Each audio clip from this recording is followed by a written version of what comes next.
एक बहुत ही इंपॉर्टेंट और कंसेप्चुअल क्वेश्चन पे जा रहे हैं हम लोग, ठीक है। In how many words can the letters of the word arrange be arranged so that the two E's are not together, मतलब ये दोनों ए साथ में नहीं आना चाहिए। तो पहले टोटल नंबर ऑफ वर्ड्स निकाल लीजिए, total number of words without condition या कहिए कि विदाउट रेस्ट्रिक्शन, वो कितना होगा। तो ये तो हो जाएगा फैक्टोरियल 7 डिवाइड बाई, दोनों ये आइडेंटिकल है, दोनों आर आइडेंटिकल, ये टोटल नंबर ऑफ वर्ड्स बन रहा है। अब the two E's are not together, तो सबसे पहले क्या करेंगे हम लोग, निकालेंगे number of words in which the two E's are together. हम ऐसे वर्ड्स निकालना चाहते हैं जिसमें दोनों ए जो है ये साथ में आ जाए। तो आपको पहले बताया हुआ है कि जिसको साथ में रखना होता है उसको बांध कर एक ऑब्जेक्ट की तरह ट्रीट करते हैं, मतलब ए ऐसे बांध दिया, आर आर एन जी ई ऐसे, ठीक है। कितने ऑब्जेक्ट हो जाएंगे? 6 ऑब्जेक्ट। तो 6 का अरेंजमेंट कितना हो जाएगा? फैक्टोरियल 6, लेकिन ये दोनों आइडेंटिकल है तो फैक्टोरियल 2 से डिवाइड कर देंगे। और जिसको साथ में रखते हैं अगर वो डिफरेंट होता है तो उसका म्यूचुअल परम्यूटेशन मल्टीप्लाई होता है, अभी नहीं मल्टीप्लाई होगा, ठीक है। तो अगर कहा जाए कि number of words in which two E's are not together, ये कितना होगा, ये बताना होगा आपको। तो क्या करेंगे कि टोटल जो वर्ड्स है factorial 7 by factorial 2 into factorial 2, उसमें से आप घटा देंगे फैक्टोरियल 6 बाई फैक्टोरियल ऐसे। अब इसमें एक चीज समझेंगे, अगर कहा जाता कि number of words in which 2 R's are two, एक ही जगह यहां पर एक ही जगह 2 आर्स आर टुगेदर, तो क्या होता है? उसका भी वही जवाब आता है। Number of words in which 2 A's are together उतना ही होगा जो 2 आर्स आर टुगेदर होगा। सेकेंड पार्ट कहता है the number of words number of 2 A's are not together, है ना, नॉट टुगेदर, तो वो कितना है? Factorial 7 by factorial 2 minus factorial 6 by factorial 2, ये भी इतना ही आ जाएगा, 2 आर्स आर नॉट टुगेदर उतना ही आ जाएगा, ठीक है। अब हमारे पास सेकंड ऑप्शन है, सेकंड पार्ट है, कहता है the 2 A's are together but not 2 R's, ये समझने की चीज़ है। तो जब हम कंडीशन लगाते हैं कि number of words in which 2 A's are together, तो इसमें 2 घटनाएं घटती हैं। इन दोनों घटनाओं को ऐसे मैं दिखा रहा हूं कि दोनों ए तो साथ में है, हो सकता है आर भी साथ में आ जाए, दोनों ए तो साथ में है, हो सकता है कि आर साथ में ना आए, आर साथ में ना आए, उसके लिए यहाँ गैप मैं दिखा रहा हूँ ऐसे, है ना। तो अगर ये वर्ड्स जिसमें दोनों ए भी साथ में है, दोनों आर भी साथ में है, फिर एन जी, है ना, इसको अगर हम एक्स मान लें, दोनों ए साथ में आर साथ में, इसको वाई मान लें, तो एक्स प्लस वाई इतना हो रहा है, ठीक है। तो अगर हम कंडीशन लगाएं कि number of words in which 2 A's are together as well as 2 R's, ठीक है, मतलब number of words in which 2 A's are together as well as 2 R's, तो ये कितना होगा? ये हो जाएगा दोनों A और एक ऑब्जेक्ट, दोनों R एक ऑब्जेक्ट, और एन जी यानी 5 ऑब्जेक्ट, सीधे फैक्टोरियल 5 हो जाएगा, ठीक है। तो सेकेंड पार्ट जो निकालना होगा, the 2 A's are together but not 2 R's, तो क्या करना होगा? 2 A's टुगेदर जो आपने लिखा है फैक्टोरियल 6 बाई फैक्टोरियल 2, उसमें फैक्टोरियल 5 घटा दीजिए ऐसे, ठीक है। इंटरेस्टिंग चीज, अगर आपसे कहा था कि the 2 R's are together but not 2 A's, तो वो भी इतना ही आएगा, ठीक है। अब आते हैं थर्ड पार्ट में। थर्ड पार्ट क्या है? थर्ड पार्ट इसका है कि ना तो दोनों ए साथ में आना चाहिए और ना ही दोनों आर साथ में आना चाहिए। तो उसको ऐसे करोगे कि मान लीजिए इतना बड़ा एरिया ले लेते हैं, इतना, ये बता रहा है टोटल नंबर ऑफ वर्ड्स, मतलब factorial 7 by factorial 2 into factorial 2, total number of without condition को ये बता रहा है। उसमें इसको मार्क कर लिए, ये बता रहा है नंबर ऑफ वर्ड्स इन विच कि 2 A's आर टुगेदर, दोनों ए साथ में, ठीक है। तो दोनों ए साथ में है तो दोनों आर साथ में रह भी सकते हैं, नहीं भी रह सकते हैं, दोनों केस इंक्लूसिव है। फिर आते हैं कि इसको लेते हैं नंबर ऑफ वर्ड्स जिसमें 2 R's आर टुगेदर, संयोग से ये उतना ही है जितना इतना ही है, ठीक है। और ये बीच वाला क्या हुआ? ये बीच वाला हुआ यह केस कि जब दोनों ए को साथ में रख रहे हैं तो इतना वर्ड हुआ जिसमें दोनों ए साथ में है मगर आर साथ में नहीं है, इतना है जिसमें दोनों ए भी साथ में है और आर भी साथ में, ये हुआ। अगर कहते हैं कितने ऐसे वर्ड्स हैं जिसमें दोनों आर साथ में है, तो दोनों आर साथ में है, तो इसमें भी दो केस होता है कि दोनों ए साथ में आ भी सकता है और फिर दोनों ए जो है वो गैप के साथ आ सकता है। तो 2 आर्स आर टुगेदर में भी तो ये घटना घट रही है ना, तो ये घटना 2 बार हो गई। तो हम क्या करते हैं, टोटल जो वर्ड्स है यानी factorial 7 by factorial 2 by factorial 2 into factorial 2, उसमें आप घटा दीजिए number of words in which 2 A's are together. 2 A's are together कितना हुआ, फैक्टोरियल 6 बाई फैक्टोरियल 2। फिर हम घटाएंगे number of words in which 2 R's are together, ये वाला दोनों सेम है इसलिए 2 से मल्टीप्लाई करते हैं, लेकिन ये भी डिडक्ट कर रहे हैं, ये भी डिडक्ट कर रहे हैं, तो ये वाला 2 बार डिडक्ट हो गया, तो एक बार ऐड कर लेते हैं ऐसे इस तरह से। तो ये थर्ड पार्ट का आपका आंसर हो जाता है। ठीक है, इसमें एक इंटरेस्टिंग चीज समझोगे और फर्स्ट पार्ट है the 2 A's are not together. 2 A's are not together का मतलब सिंबल से समझिए, 2 एज आर नॉट टुगेदर मतलब कि ए साथ में नहीं आ रहा है। अब ए साथ में नहीं आने के बाद 2 घटना घट सकती है कि इसके साथ हो सकता है आर साथ में आ गया हो, दोनों ए साथ में नहीं है, हो सकता है आर भी साथ में नहीं है यार। तो इसके लिए क्या करना चाहिए, आप सोचिए इसमें कि 2 एज आर नॉट टुगेदर में से हमको घटा देना चाहिए 2 A's are together but not 2 R, जो सेकंड पार्ट है, दोनों ए साथ में है, सॉरी दोनों ए भी साथ में नहीं हो, दोनों आर भी साथ में नहीं हो। उसके लिए क्या करना होगा कि दोनों ए साथ में नहीं है वाले कंडीशन में से दोनों ए साथ में नहीं है और दोनों आर साथ में है, आर साथ टुगेदर बट नॉट 2 एज, वो घटा दिए तो आंसर आ जाएगा। ठीक है, अब इसका एक शॉर्टकट तरीका और भी समझिए पूरे डिटेल में, ये बहुत इंटरेस्टिंग क्वेश्चन समझिएगा इसका। ठीक है, हमारे पास इस तरह था A R R N G E, पहला है 2 आर्स आर नॉट टुगेदर, तो चूंकि ए भी 2 ही है, इसका एक सेकंड मेथड डेवलप कर जाए कि दोनों ए साथ में नहीं आना चाहिए, ये दोनों है। ठीक है, तो हम लोग क्या करेंगे इसके लिए कि आर आर एन जी ई को अरेंज कर देंगे, ये हो जाएगा फैक्टोरियल 5 बाई फैक्टोरियल 2, और ये बीच वाली जगह और किनारे वाली 2 जगह कितनी जगह हो गई, 6 जगह हो गई। इस 6 जगह में दोनों ए को शिफ्ट कर देंगे तो होगा 6p2, दोनों ये आइडेंटिकल है, फैक्टोरियल 2 से डिवाइड कर देंगे, ये हुआ नंबर ऑफ वर्ड्स है ना in which 2 R's are not together. ठीक है, फिर कहता है 2 A's are together but not 2 R's, तो उसके लिए क्या करना होगा, 2 A's are together but not 2 R's, तो उसके लिए क्या कीजिए कि दोनों ए को एक पैकेट बना लीजिए, लेकिन आर को साथ नहीं रखना है, तो दोनों ए एन जी ई इसको अलग अरेंज कर लिए, कितना हो जाएगा, ये हो जाएगा फैक्टोरियल 4, और बीच की 3 और किनारे के 2 5 जगह हो गई। इस 5 जगहों में 2 आर को डाल देंगे, हो जाएगा 5p2 डिवाइड बाई फैक्टोरियल 2, मतलब आर यहाँ भी हो सकता है, यहाँ भी हो सकता है, तो क्या हुआ कि दोनों ए साथ में है मगर आर साथ में नहीं, हुआ आ जाएगा। एक ये भी तरीका है। ठीक है, है ना। नेक्स्ट क्वेश्चन की ओर जाए हम लोग।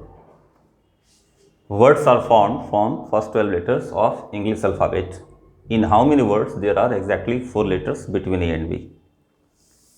इसमें आइडेंटिकल का केस नहीं है, मैंने जानबूझकर डिफरेंट वाला लिया है।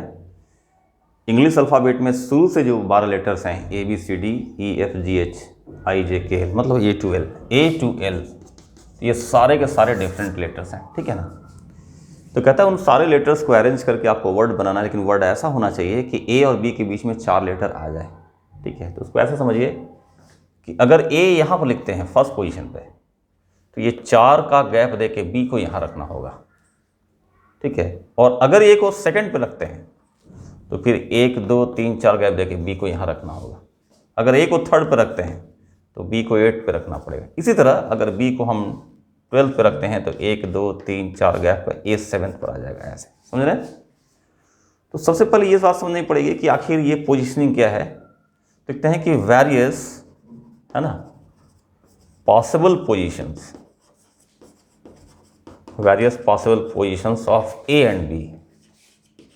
and B with a gap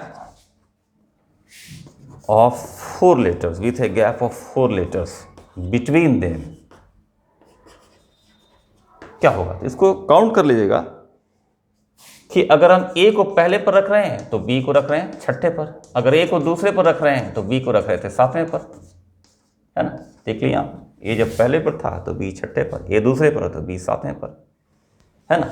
इसी तरह बढ़ते बढ़ते बढ़ते अगर बी चलाता है 12वें पर तो ए चलाता है 7वें पर, तो 7 पोजीशन है। अच्छा, एक बात और है कि क्वेश्चन में ये क्लियर नहीं किया हुआ है कि ए और बी में से कौन पहले आया कौन बाद में आएगा। क्वेश्चन सिर्फ कह रहा है ए और बी के बीच में 4 का गैप होना चाहिए। मतलब हो सकता है कि बी यहाँ आ जाए और ए यहाँ चला है, मतलब ए और बी अपने पोजीशन को एक्सचेंज भी कर सकता है। तो हमारे पास पॉसिबल पोजीशंस ए और बी का जिसमें 4 का गैप हो, एक तो 7 ये हुआ, 7 हुआ ए पहले और 4 लेटर के बाद बी, फिर उसका म्यूचुअल परमुटेशन हो गया फैक्टोरियल 2 से, ए पहले बी बाद में, बी पहले ए बाद में, ठीक है।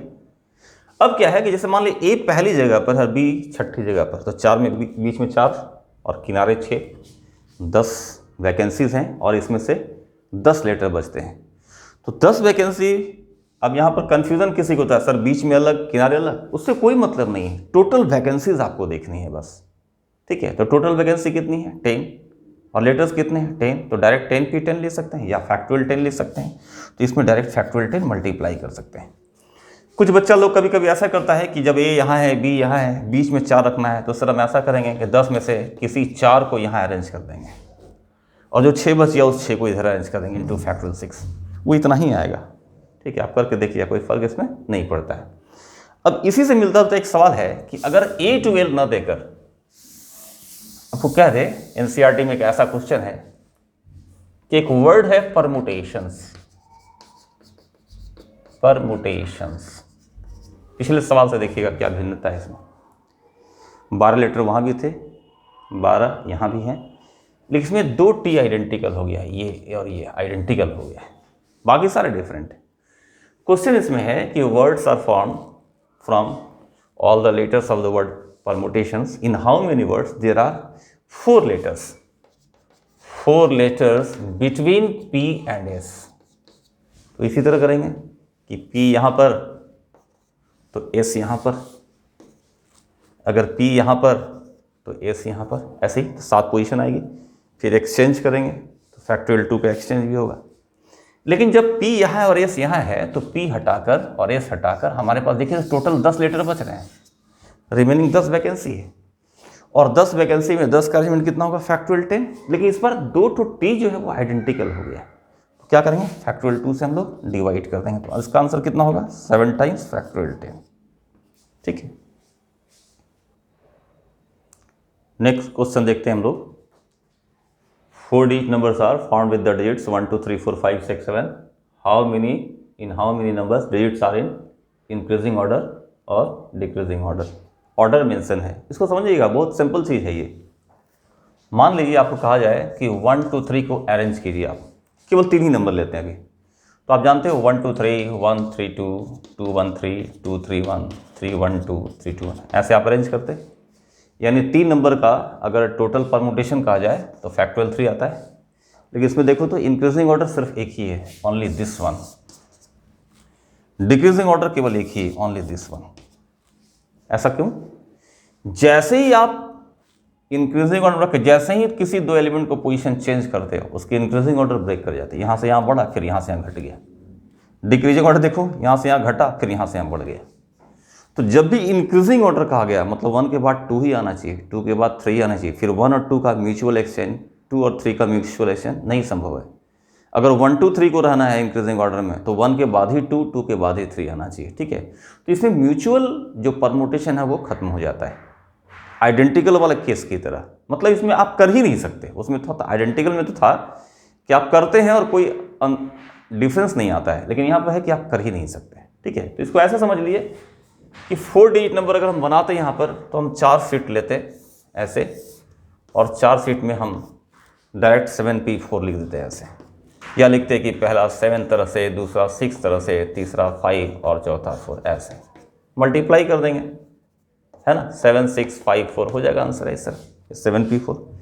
अब जब सपोज करिए कि हम यहाँ पर मान लेते हैं कि 1 3 4 6 लेते हैं ऐसे, तो ठीक है। इसको एक दूसरे तरीके से ऐसे समझ लो कि इन 7 डिजिट में से किसी 4 को हम पहले सेलेक्ट कर लिए। चलो मान लो ये सेलेक्ट किया गया 1 3 4 6, अब इसका अरेंजमेंट करें तो अरेंजमेंट तो फैक्टोरियल 4 आएगा, ठीक है। लेकिन जब सारा अरेंजमेंट करेंगे तो 1 3 4 6 1 3 6 4 1 4 3 6 यानी म्यूचुअल करना पड़ेगा, लेकिन तब ऑर्डर ब्रेक कर जाए। चूंकि हमको 1 के बाद 3 ही चाहिए, 3 के बाद 4 चाहिए, 4 के बाद 6 चाहिए, तो जैसे ही हम इसको एक्सचेंज करेंगे 1 3 6 4 करेंगे, क्या होगा, वो इंक्रीजिंग ऑर्डर में नहीं रह जाएगा। हम जैसे ही इसको करते हैं 3 1 4 6, क्या होगा, ये इंक्रीजिंग ऑर्डर में नहीं रह जाएगा। तो इसमें क्या होता है कि दो रास्ते हैं, या तो पूरा भर दीजिए और म्यूचुअल परमुटेशन नहीं हो पाने के चलते उतना फैक्टोरियल से डिवाइड कर दीजिए, और नहीं तो डायरेक्ट कॉम्बिनेशन कर लिए कि 7 डिजिट्स हैं, हम किसी 4 को चुन कर यहाँ बस रख दिए 7C4, ये आंसर हो गया। नहीं तो हम लिखेंगे 7P4 कि 7 डिजिट्स में से इस 4 किसी 4 से अरेंज कर देंगे 7P4, लेकिन चूंकि म्यूचुअल परमुटेशन नहीं हो सकता है तो फैक्टोरियल 4 से हम डिवाइड कर देंगे, ठीक है। ये हो गया तरीका, ठीक है। यही चीज़ आपकी आती है अल्फ़ाबेटिकल ऑर्डर में, ए के बाद बी, बी के बाद सी, सी के बाद डी, इस टाइप से। अब इसमें एक सवाल देखिए, पहले इसको समझ लिए। अगर आपसे कहा जाता कि 4 डिजिट के बजाय मान लीजिए हम यहाँ 7 डिजिट लेते हैं, 7 है, 7 डिजिट नंबर बनाइए, तो कितना आंसर होगा 7 डिजिट नंबर में, फैक्टोरियल 7, ठीक है। लेकिन 7 डिजिट नंबर बनाइए और इसमें ऐसा बनाइए कि ऑड डिजिट्स जो है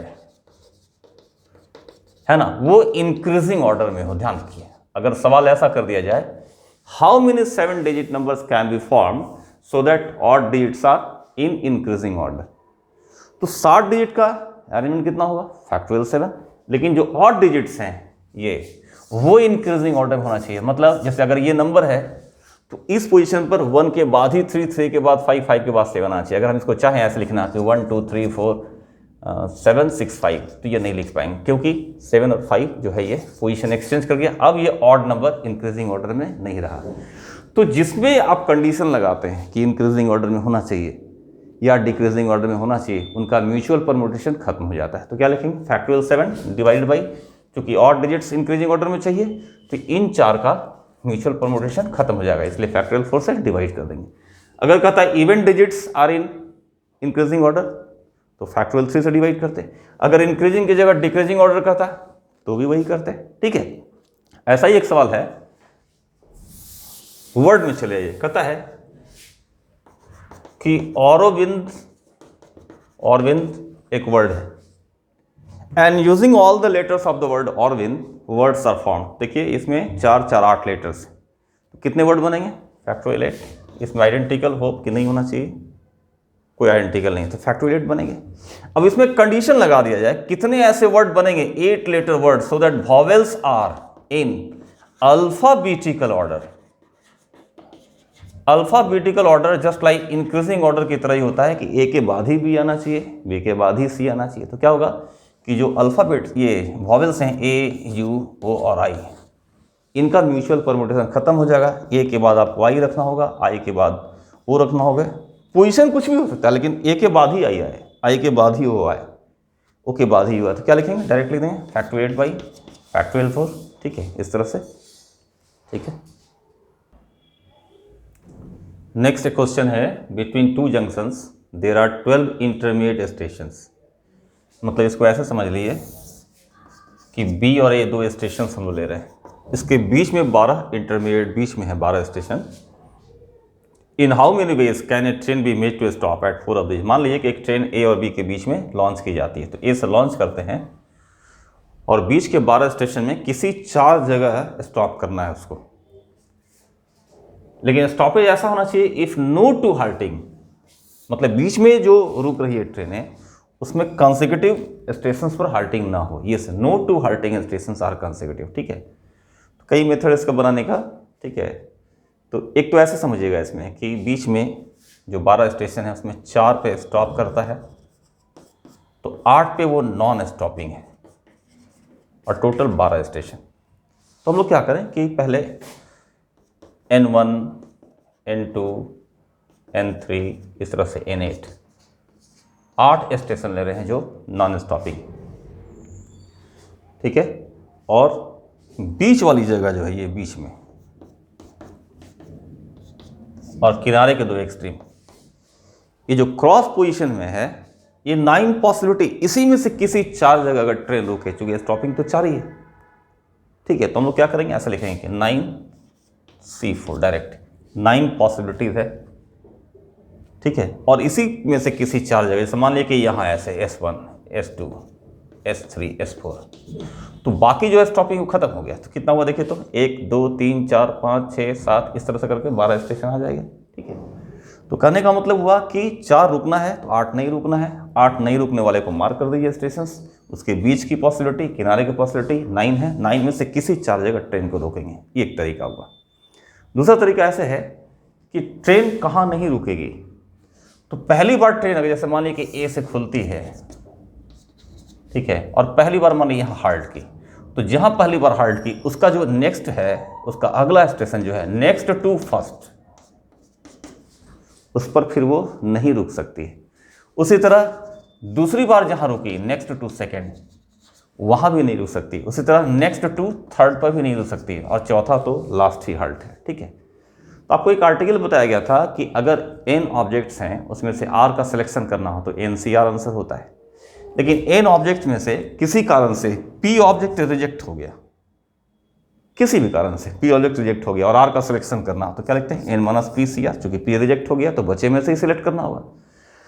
यहाँ देखिए बीच का 12 में से किसी 4 पे रुकना होता। अगर कोई कंडीशन नहीं होता तो हमारा आंसर हो जाता 12C4, ही आंसर होता अगर कोई रिस्ट्रिक्शन नहीं होगा। रिस्ट्रिक्शन लगने के चलते क्या हुआ, पहली बार ट्रेन जहाँ रुकी, जहाँ पहली बार हाल्ट की, उसकी अगले स्टेशन पर वो नहीं रुक सकती, एक रिस्ट्रिक्शन लग गया, यानी एक घट गया।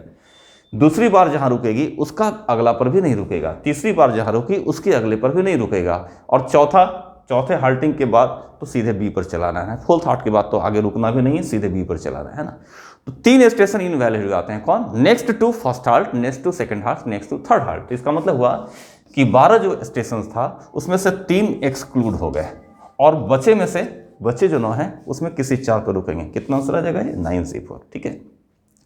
ऐसा इसका एक मेथड बायनोमियल थ्योरम से आता है। जब बायनोमियल थ्योरम बेस पढ़ाएंगे तो उसमें आपको बता दिया जाएगा डिटेल में, ठीक है। नेक्स्ट एक क्वेश्चन देखते हैं हम लोग प्योर कॉम्बिनेशन पर, ठीक है। कहता है from 9 boys and 6 girls a committee of 12 is to be formed. In how many ways this can be done so as to include at least 3 girls. अगर ये कंडीशन आप नहीं लगाएं तो टोटल 15 कैंडिडेट होंगे और 12 का कमिटी बनाना होगा। तो प्योर कॉम्बिनेशन यानी कि 9 + 6 15C12 कर देंगे, ठीक है। लेकिन जब कहता है कि कमिटी ऐसी हो कि कम से कम 3 गर्ल्स हो तो केस बनता चला जाएगा। अगर 3 गर्ल्स हैं तो बॉयज़ कितने होंगे, 12 बनाने के लिए यानी 9। अगर कमिटी में 4 गर्ल्स हों तो बॉयज़ 8, कमिटी में 5 गर्ल्स हों तो बॉयज़ 7, अगर कमिटी में 6 गर्ल्स हों तो बॉयज़ 6। अब इससे ज़्यादा गर्ल्स हैं ही नहीं तो इतना ही 4 केस बनेगा, ठीक है। अब 6 गर्ल्स में कोई 3 गर्ल्स कमिटी में जा सकती हैं तो सिलेक्शन करना पड़ेगा आपको 6 3, और यहाँ 9 बॉयज़ में से कोई भी, माने ऑल 9C9 इसमें जाएंगे तो होगा 6C4, और ये हो जाएगा 9C8, फिर हो जाएगा 6C5 × 9C7, और फिर ये होगा 666 × 9C6, और फिर आप क्या करेंगे, इसको ऐड कर देंगे, सम कर देंगे, ये आपका आंसर हो जाएगा, ठीक है। सेकेंड पार्ट है in how many committees boys are in majority. इसमें कौन सी कमिटी होगी जिसमें बॉयज़ ज़्यादा होंगे मेजॉरिटी में। तो देखिए इस केस को छोड़कर ये या ये, इसमें क्या है, बॉयज़ मेजॉरिटी में। तो टोटल जो सम आएगा उसमें से ये केस घटा देंगे तो मेजॉरिटी वाले केस हमको निकल जाएंगे, ठीक है।